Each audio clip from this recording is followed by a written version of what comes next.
Sana daha Tl'etinqox Joe Alphonse at Tl'etinqox Tl'etinqox National Government Tribal Chair Tl'etinqox. Hi, I'm Chief Joe Alphonse. I'm Chief for Tl'etinqox NM community and also the Tribal Chair for Tl'etinqox National Government. Today I want to speak a little bit about probably challenges that I had in with my health this past summer. Probably one of the biggest challenges I've ever had to deal with. I suffered a heart attack and I had open heart surgery in Kelowna. I had a really good doctor there, heart doctor, cardiologist, and it was really, I wasn't worried. Going into the operation. I was 100% confident that I was going to get through it.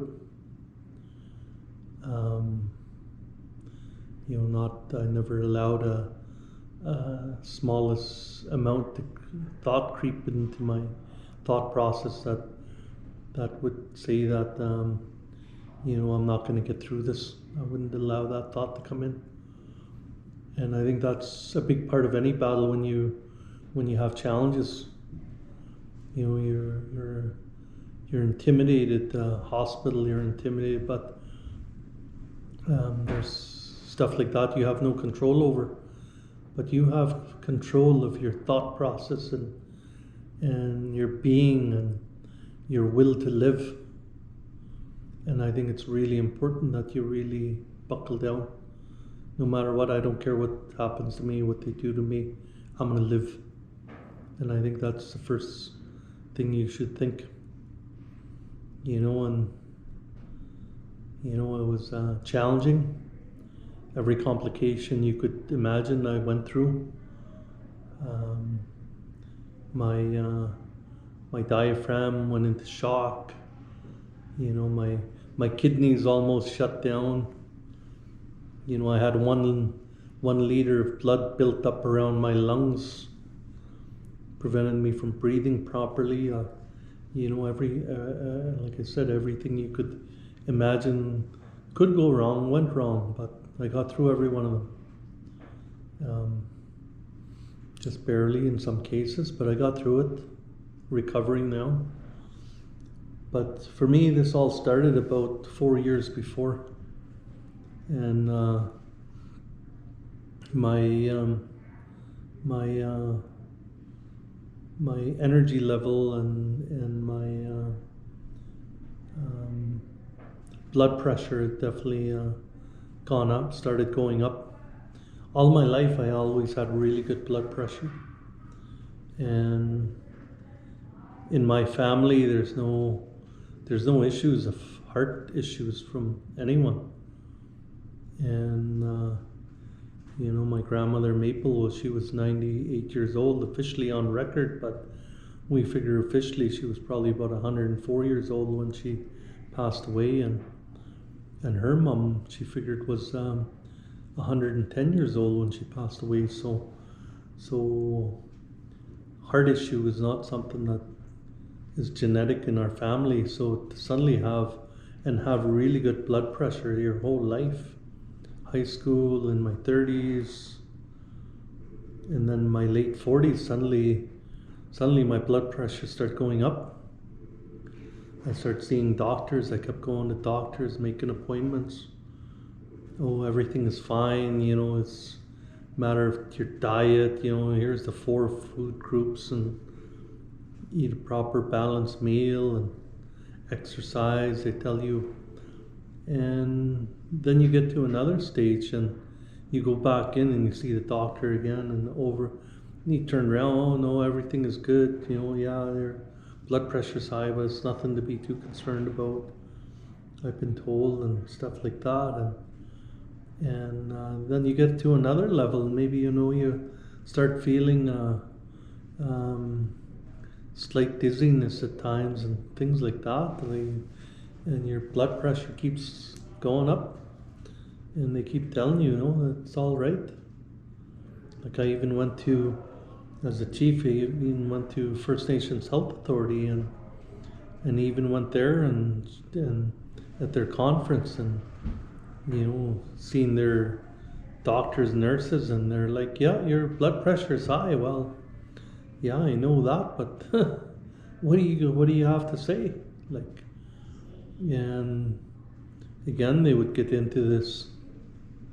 Here's the 4 food groups, and incorporate exercise as part of your, and all of that stuff. And in the end,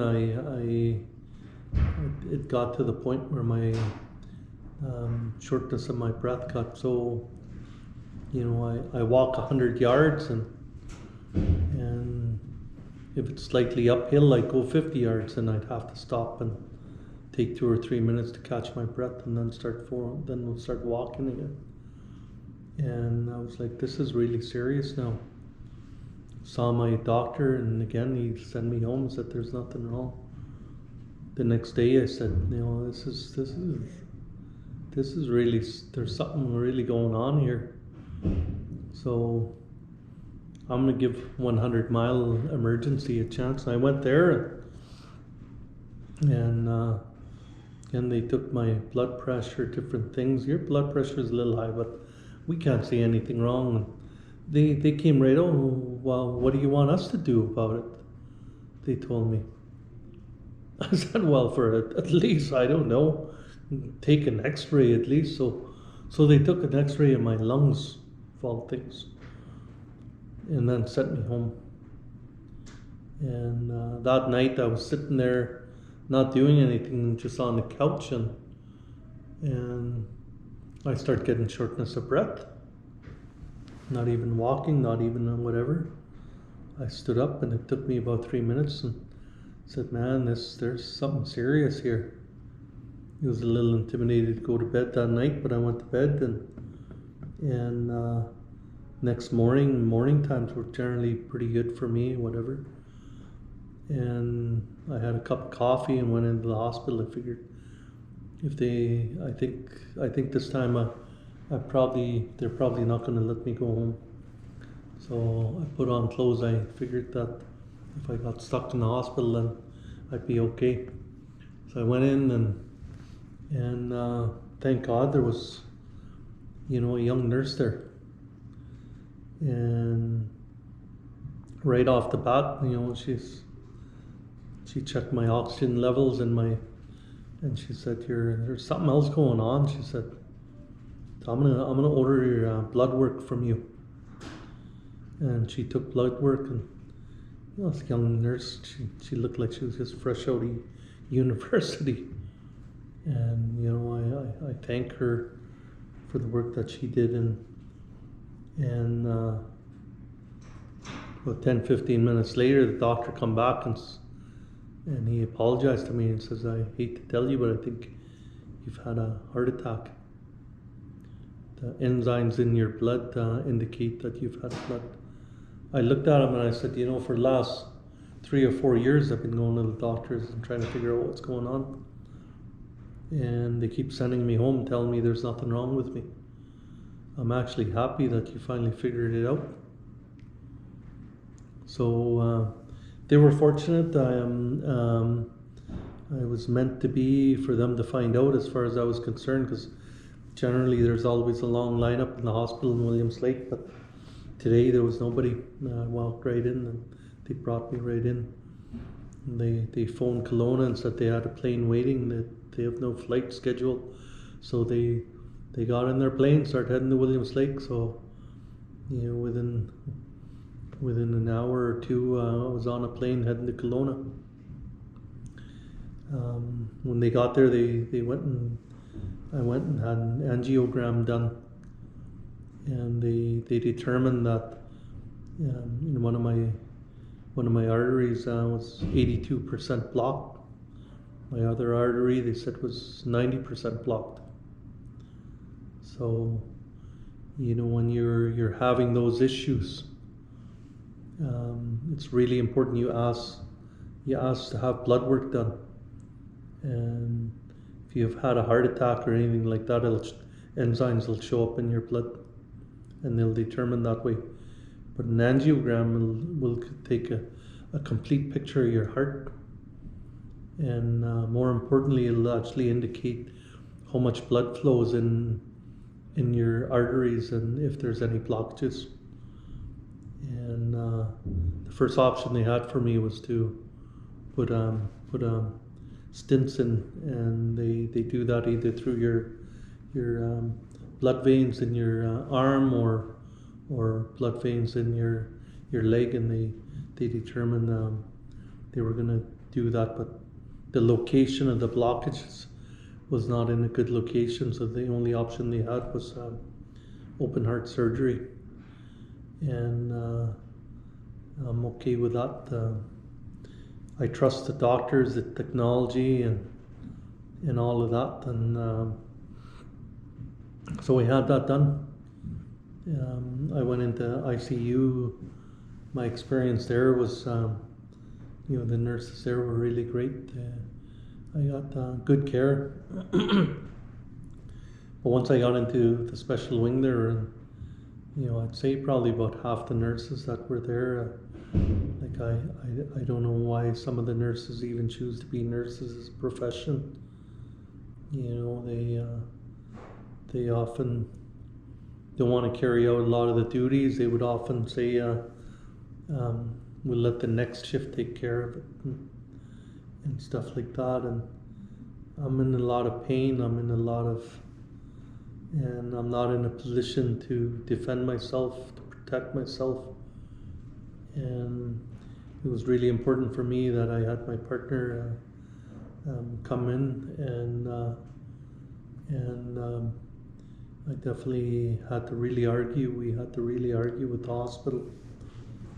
And, my community members showed up. It's about 500 people outside in Kelowna, and they did a water ceremony and things like that. And I told the hospital, I asked them not to actually come to the grounds of the hospital, but if you guys want to play hardball, we can change that, and we can ask for more support. So they allowed that because I said I need that.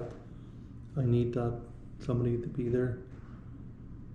So I think of our members that, a lot of our members there, their tendency is not to fight or argue. But I love a good fight and I love a good argument. And because of that, they allowed my partner to be there. And it's definitely made me more aware of how important it is to send an advocate with our members anytime systemic racism in hospitals is alive and well, and you need to have people that are going to advocate for your members, and argue for them. I can get into some real horror stories of my own experience, but it's probably I'll just leave it there. But you have to fight for your health, and you have to fight for the services you want. And if family members aren't there to do that, then communities need to step up and make sure that they have advocates for their membership. I know it's a difficult time, and I went through that with COVID, but it's still needed. And my message to people, because leaving, coming back, it's been a long recovery. It's been 5 months for me since my operation. I feel like I'm 85-90% healthy, but I think it's important for me to share my story, to tell others, because a lot of times, like I would think, why am I getting tired so fast? Is this part of getting older? And I've never gotten older before, so I don't know what that's about. So maybe it's related to that. So you're always creating excuses or whatever. But the reality is, if that isn't part of getting older, it's your health, and you know there's something there, then you really demand and push for that. Ask to see a specialist, ask to get your blood works done, ask for an angiogram. First Nations Health Authority and First Nation health departments, that I never heard any of them say that. That's my own experience, and that's what I tell people. The hell with the 4 food groups and the exercise. That's kindergarten stuff. Get away from that. Somebody's coming in, take them serious. And if their blood pressure is up, then figure it out. Find out what's really going on.